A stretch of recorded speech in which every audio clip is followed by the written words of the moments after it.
Winning cures everything. Now for your hosts, Gary and Chris. Welcome. Winning cures everything. I'm Gary. Solo duties today. This is the daily show, of course. If you were tuning in on Periscope, we appreciate you. If you're on YouTube, if you're on Facebook, we appreciate you guys. Everybody that ends up watching the replay or listening on the podcast, we appreciate you as well. Share the show out. Tell your friends about it. We thank you for the support, of course. The show, always brought to you by Tunica, Mississippi, the South's premier sports gambling destination. They have got 6 incredible sports books. You can find more information on them over at tunicatravel.com. They got great shows coming through, great steakhouses, great golf courses, everything. Everything they do down there is good. It's good stuff. So, tunicatravel.com is the website.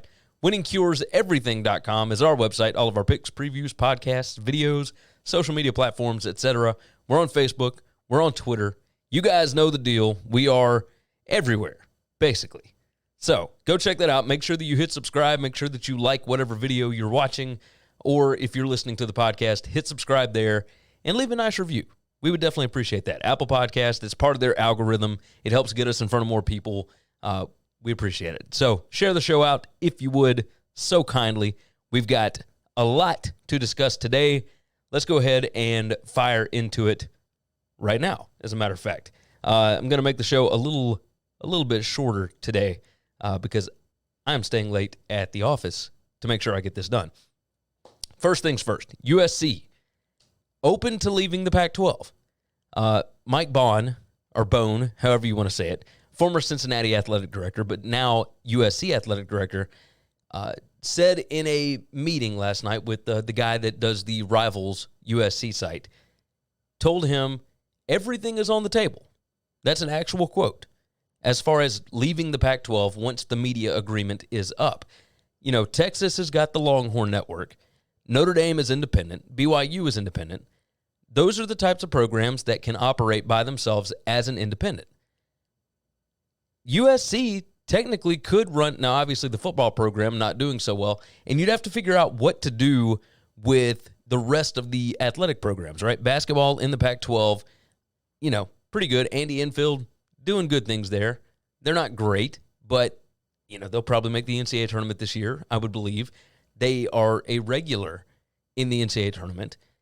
You know, baseball, okay, whatever. You know, they've got other good programs, but football is the cash cow. And you're telling me that ESPN or NBC or Fox or somebody would not do an independent deal with USC? You know, if the Pac-12 cannot figure out a way to make it better for USC, this makes all the sense in the world to me. Now, their issue, of course, is going to be those other sports I was just talking about. You got to figure out what to do with them, right? Sir Dobby jumps in on YouTube. Obi Matt jumps in. Sir Dobby says he loves the show. We appreciate that, of course. Obi Matt, of course, we appreciate you as well. He says, sup, what is up? But yeah, USC leaving to be an independent when the Pac-12's media deal is up, I could see it, because right now, basically everybody in the Pac-12 is being completely screwed by this media rights deal that they've got. The Pac-12 network is a complete disaster. Now, when they first did it, I get the idea of, well, owning all of your rights is a good thing, right? We want to be able to distribute our own TV product. We want to be able to put that out there, so we'll go to bat with DirecTV and Comcast and, you know, whoever else, right? We'll go to bat with all of these big cable providers, and we will provide our own content, and we'll get a better deal because we own everything. There is no third party that has to make a portion of it, right? The SEC went with ESPN. The Big Ten went with Fox for the Big Ten Network. You know, sometimes that third party helps because it can get you in more homes. It can get you on more televisions, basically. So you may not think it's a good idea, but sometimes putting it off to a third-party vendor is a good idea. Look, I was in a rock band for years, Pro Severe. We had multiple options as far as record deals go. And our first thought was always, well, we want to own everything. You know, because when we make it big, we want to own it all. And it doesn't matter if you own everything, if it's not worth anything, right? So with these third-party vendors, ESPN, whoever else, Fox, whatever, somebody that you could partner with to set up a television network, when you set it up with them, they have an incentive then to promote your product. Fox has a deal with the Pac-12, but they don't really promote it as well as they do the Big Ten. There's a reason for that. The Big Ten network makes money for Fox and for the Big Ten. With the Pac-12, they can't get on DirecTV. They can't get on YouTube TV. The Pac-12 network doesn't work. And if you're USC, why would you go with them? Like, why not go the route that Texas did and create your own network? Now, there may not be as many people that care about it, but if you go, instead of your own TV network, go to NBC. Set it up that way. NBC has got it set up. CBS just lost all of their guys. Why not take CBS and say, hey, we'll do an independent deal with you, and you have all the rights to USC home games. 7 games a year, and then you're good. CBS hook up with somebody else, BYU, whoever else, whoever's open. I don't know what the current landscape looks like, the climate. But I think it's a smart idea. And I think it's something that more Pac-12 teams, now obviously we can see some kind of a merger happening with the Big 12 and the Pac-12. You take the bigger name schools, just put them together, and then everybody else gets left out in the cold. But there's no telling what this next round of conference realignment is going to look like. But this sounds like a legit one that has the possibility of something big happening that could change the entire landscape. USC being out on the West Coast, obviously, they could go straight to streaming. They could work out a deal with Facebook, YouTube TV, whoever. They could hook it up to where they make the most money possible for themselves, as opposed to the Pac-12. Football is the cash cow. Don't ever forget that. Let's move on. Next topic. I'd spent a little bit longer on that than I anticipated. Wilder Fury pay-per-view numbers came in, or at least they are trickling in, and it looks like this fight that was on Saturday night will have done about 830,000 pay-per-views, so it didn't even hit 1 million. Now, I was convinced with the amount of advertising on ESPN and Fox that this fight was going to do at least 1 million, and it didn't. It didn't even get close. 830,000 is great, when you're looking at $80 a pop, but it's not as much as they thought it was going to do. Bob Arum, originally from Top Rank, he originally predicted that this fight would do 2 million buys. So it leads you to start thinking of what can boxing do, right? So Top Rank has done a good job of setting up with ESPN, right? And then Fox every now and then has, Premier Boxing Championships, whatever it is. And you see free fights sometimes. How much would a network pay to actually show a major fight like this? That's the question, right? Because rather than worry about pay-per-views, why not just take the biggest number that you can get from ESPN or Fox or whoever else? You used to see some of these big fights on HBO. HBO's out of the boxing game now. So if you were to take a massive fight like this next Wilder Fury fight and just put it on ESPN, how many viewers is that actually worth? Because I think there were a lot more people. I know there were way more people watching that fight than actually bought the pay-per-view. But if you can sit at home and watch it on ESPN without having to pay $80, maybe that's not a terrible idea. Obviously UFC, they have something to sell. Boxing, other than Wilder and Fury, there's no massive name that's going. Terrence Crawford is a name that, legit fight fans really like to see box. But who's a big name that matters? Floyd Mayweather was the only person that was able to sell fights. Wilder and Fury, the first time only did 330,000 pay-per-views. This time, 820 to 830,000. If you can't even get 1 million for the biggest heavyweight fight in 2 decades, That's a problem. You need to put this stuff back on Saturday nights on a major network where it's free, where people can get to it, and then see what happens. I think that you do something like that, you get 6, 7, 8 million people watching a massive fight like that. Try and fix the timing to where it doesn't start at 11 whatever time, because there were a lot of people that didn't even buy it because they knew that they weren't going to get into the ring until after 11 p.m. Central.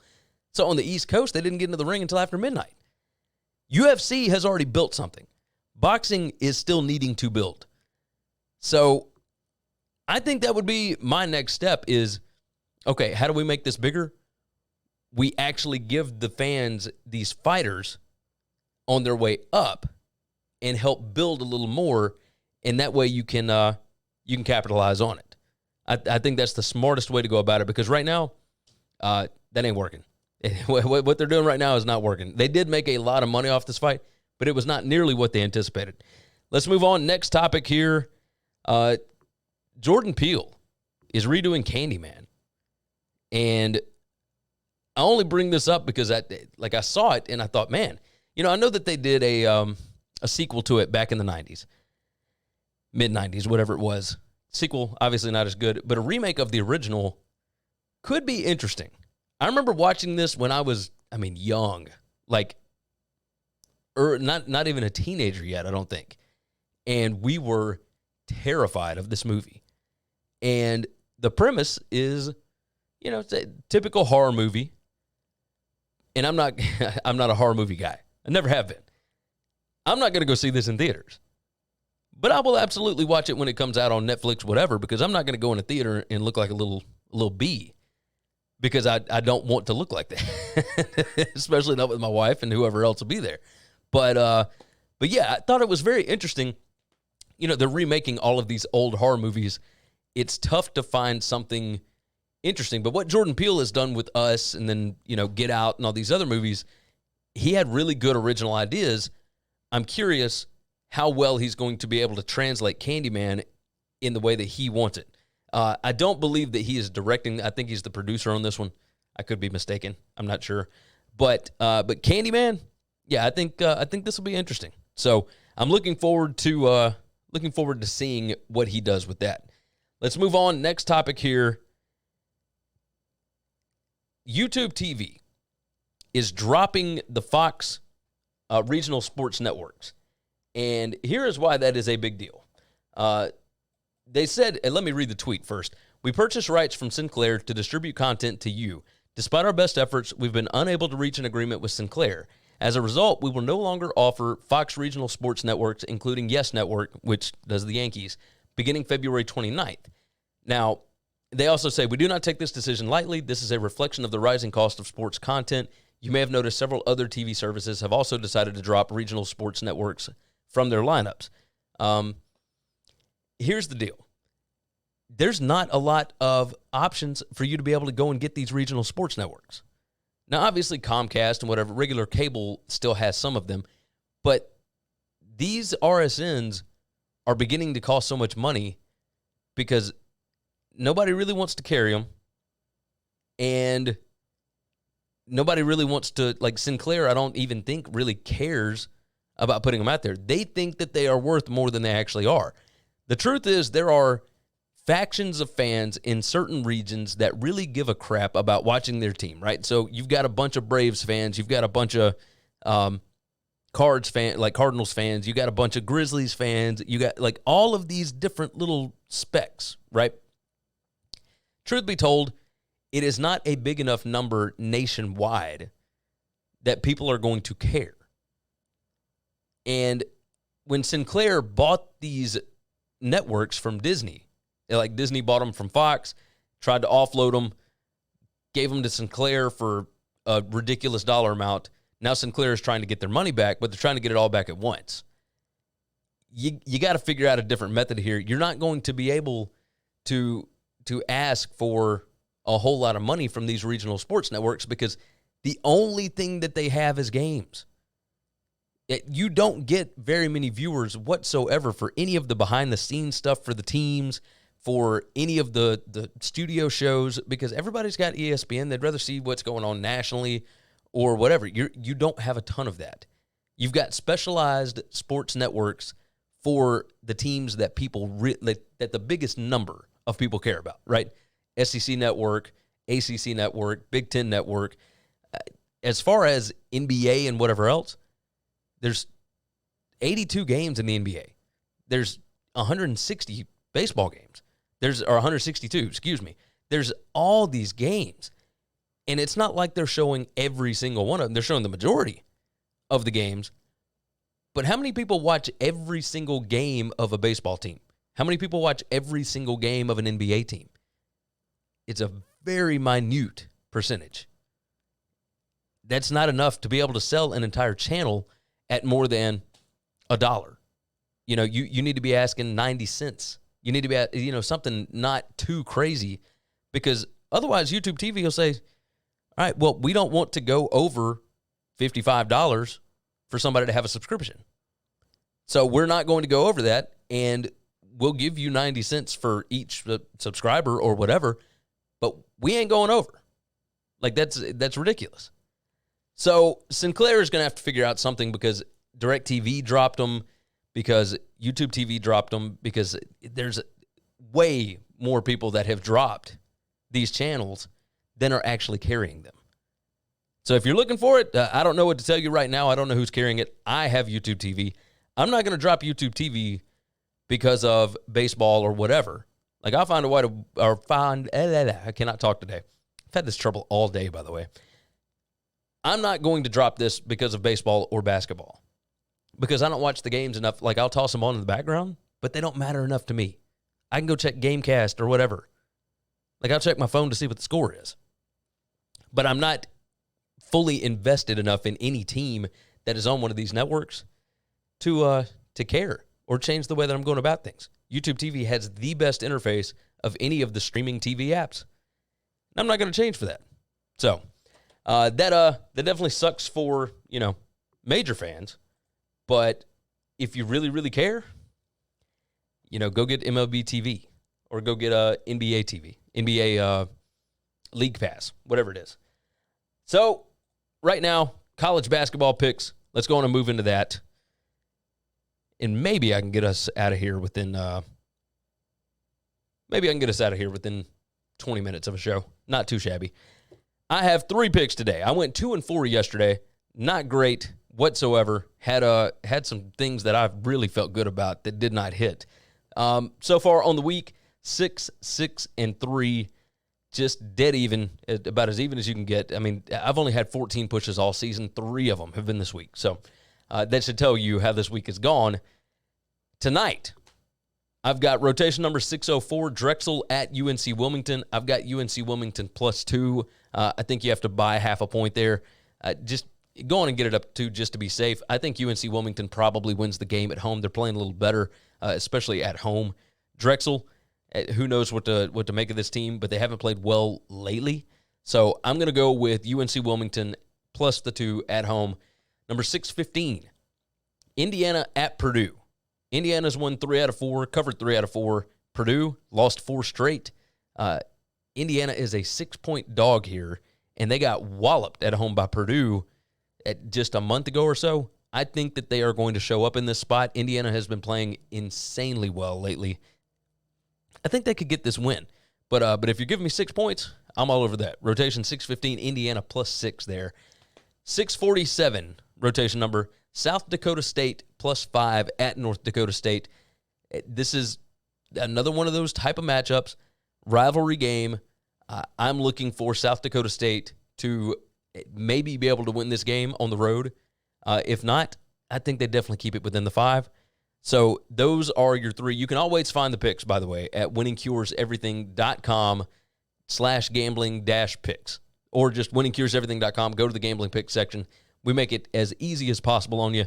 I think that's going to wrap up the show for today. We appreciate you guys for tuning in. Of course, make sure that you subscribe on whatever avenue you are watching or listening. We always appreciate the support for that. And make sure you check out Tunica, Mississippi, the South's premier sports gambling destination. TunicaTravel.com is the website. You can check out all of their amazing sports books, their steakhouses, their golf courses, the shows that are coming through town, everything. Go check them out, tunicatravel.com. And with that, we will see all of you again tomorrow. Thanks for checking out Winning Cures Everything. If you want to keep up with us, hit subscribe on YouTube or your favorite podcast app. Visit the website at winningcureseverything.com, or you can like us on Facebook or follow us at Winning Cures, at Gary WCE, or at Chris B. Giannini on Twitter. Share out the show, leave a nice review, and make sure to comment and tweet at us.